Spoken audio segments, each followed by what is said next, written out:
Hemingway's Nanny Problem, presented by Stillafrog.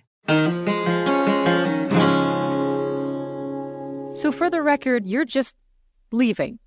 You're divorcing me. I'm not leaving you as much as I'm closing one chapter of my life whilst beginning a new one with another person. Whilst? What the hell is whilst supposed to mean? And closing a chapter, come on, but what do you take me for? You found someone else. Someone, younger, I'm guessing? Perhaps bouncier? Okay, this is not helpful. Oh, yes, this certainly is helpful. It is helpful for me, actually. You know why? You want to know why? No. Why?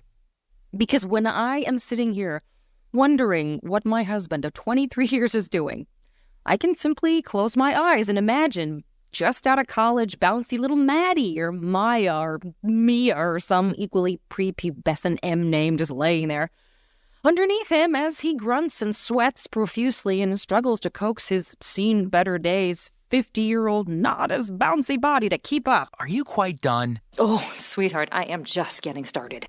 You're just making matters worse. I'm not staying.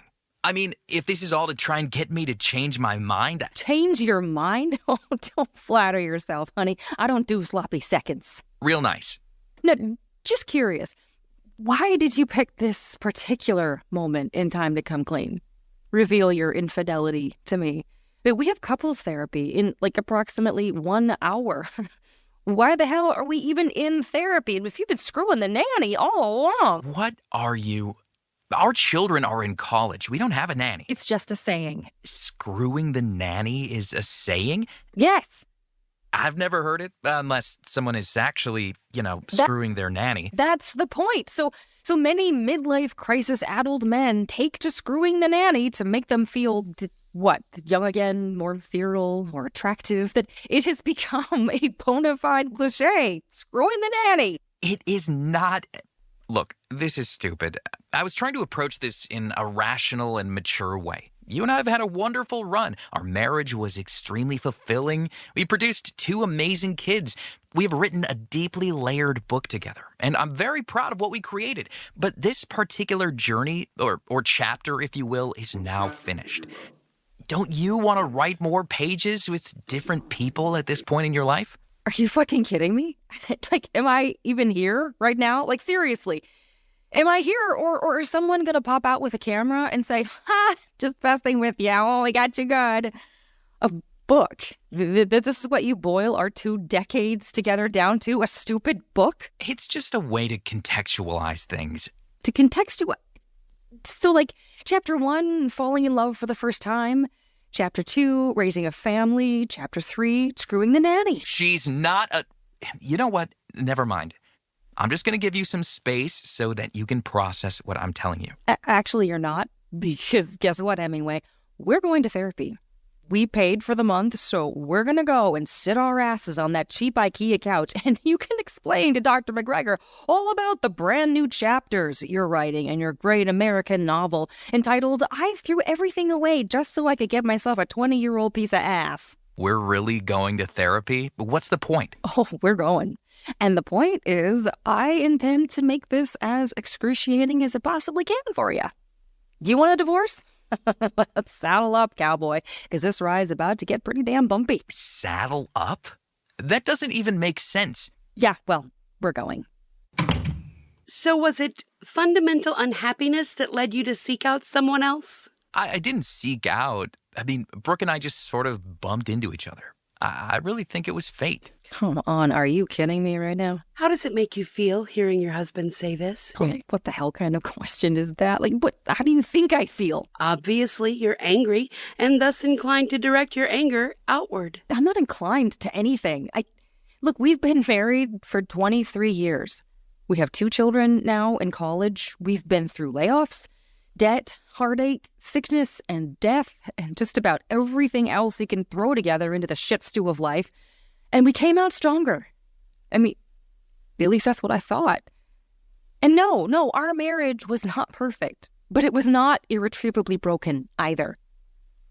But apparently it was. And I just didn't see it all this time.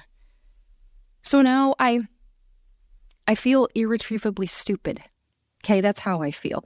Angry, sure, but more so just plain stupid. I'm sorry. I never meant to make you feel stupid. I, Go on. Say more. ever since the kids left, I felt like something was missing. And it wasn't anybody's fault or anything. It's just there was a hole in who we were as a couple, and it couldn't be filled. I felt like no matter what I did or what you did, we couldn't fill it. And Brooke the blowjobbing nanny could. This woman is a nanny? Is she much younger than you? She's not a fucking nanny, okay? Jeez. See, I try and explain this calmly and be as honest as I can, and all I get from my lovely wife are snide comments about having sex with a nanny. Why did you say she's a nanny? Oh, well, Hemingway over here is writing a book. Didn't you know? And his last great chapter is all about abandoning his wife and riding off into the sunset whilst screwing the nanny. I see.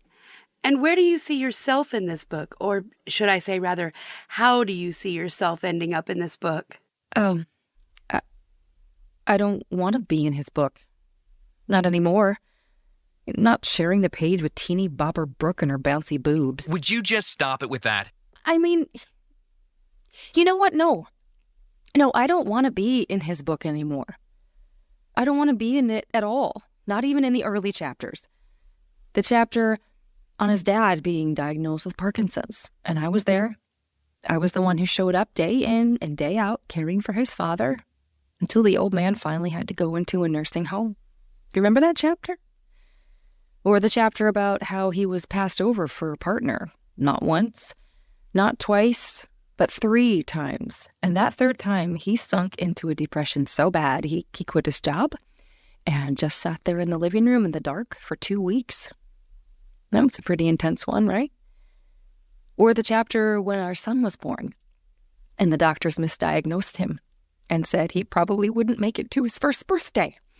So we went to the hospital chapel and we prayed on our knees. We prayed that God would save our son. For days we did this. And our son was saved. And now that chapter, okay, that one just about killed me.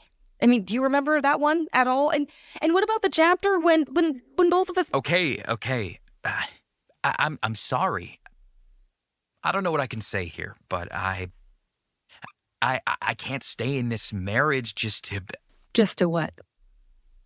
But you know what? Never mind. Just tear it out. Tear them all out. All the chapters. All the pages of who we were and what we did together. And just fucking burn them. And don't delude yourself, okay, that you're writing some new chapter here. This chapter is as old as it gets, honey. Middle-aged guy, kids are gone, you haven't achieved what you wanted, so now you're turning to some 20-year-old who's miraculously impressed by you. Yeah. I'll see you around. Where are you going? We still have 20 minutes left in the session. Spend it on Hemingway here and his nanny problem. Ribbit.